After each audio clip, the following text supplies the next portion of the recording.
Nous sommes la première ville en Corse à avoir quantifié de façon très pointue et incontestable l'impact budgétaire et financier des mesures prises par l'État concernant la réduction des aides aux collectivités locales, en l'espèce à la commune de Bastia. Donc nous avons aujourd'hui un tableau de bord très clair. Qu'est-ce que nous apprend ce tableau de bord? Il nous apprend que Bastia va être impacté de façon très forte, sans précédent, par ces mesures d'économie, et ce d'autant mieux que Bastia est une ville structurellement pauvre et qu'elle n'a peu ou pas de ressources propres. Un chiffre permet de le comprendre, sur 4 ans, nous allons perdre 13,2 millions d'euros de dotation globale de fonctionnement. Dans l'héritage, il y a un certain nombre de choses qui nous avaient été cachées et que nous devons gérer. Par exemple, des dépenses obligatoires non budgétisées, les 400 000 euros de l'aménagement des rythmes scolaires, 97 000 euros de reliquats dus au centre de formation, ou encore 200 000 euros de dépenses de 2013 de personnel qui ont été reportés sur le budget 2014. Enfin, un emprunt de 4,4 millions d'euros qui a été contracté un mois avant les élections municipales. Donc tout ça doit être intégré, bien sûr, dans les charges qui pèsent sur nous. Bastia, c'est vrai, a investi, mais Bastia a investi grâce à des concours extérieurs et des subventions qui venaient principalement de l'État. Aujourd'hui, nous sommes dans un contexte où ces bailleurs de fonds extérieurs, l'État principalement, mais également l'Union européenne, voire la CTC et le Conseil général se désengagent. Bastia se retrouve seule, et comme Bastia est une ville pauvre, elle n'a pas de ressources propres qui lui permettent, si l'on continue sur le train actuel, de maintenir sa politique d'investissement. Donc cela veut dire qu'aujourd'hui, si nous voulons maintenir l'investissement au niveau qui a été celui des années passées, et c'est le choix que la majorité municipale va faire, il faut dégager 3,4 millions d'euros d'économies par an.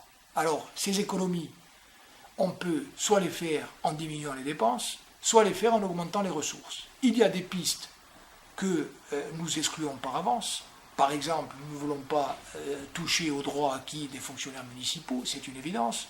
Nous ne voulons pas réduire le périmètre du service public parce que les crèches, l'aide aux personnes en difficulté, la restauration scolaire, eh bien évidemment, il faut les maintenir, les défendre et les améliorer. Et nous ne voulons pas augmenter les impôts parce que nous sommes dans une situation économique extrêmement difficile, économique et sociale extrêmement difficile, et qu'en plus, les taux d'imposition à Bastia sont déjà très hauts. Par contre, nous travaillons, et nous avons déjà eu des résultats, à des mesures d'économie. Exemple significatif, économie de carburant, nous avons diminué le poste de moitié en accord, d'ailleurs, et avec l'adhésion totale de tous les personnels. On a gagné cette année 100 000 euros de ce côté-là.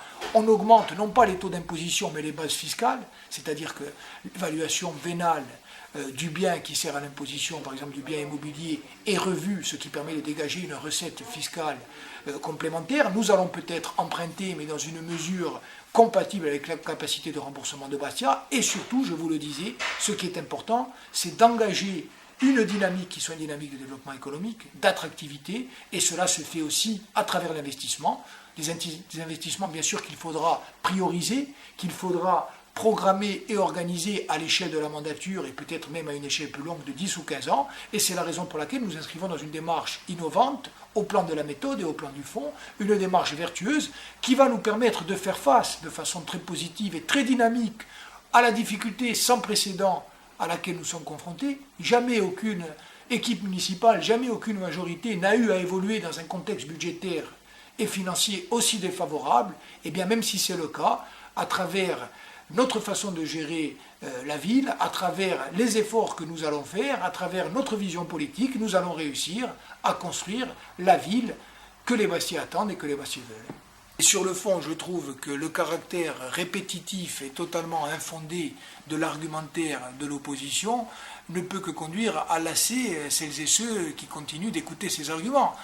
C'est pas parce que Jean Zuccarello ou Francis Riolacci répètent en boucle « vous n'avez pas de projet » que les gens ignorent que nous avons un projet. Les gens savent que nous avons un projet, que nous avons une vision de la ville, de son développement économique, des infrastructures à construire, tels des parkings, tel un palais des congrès, mais bien évidemment parce que nous sommes des gestionnaires soucieux de l'argent public, responsables, nous voulons avoir les moyens de notre politique.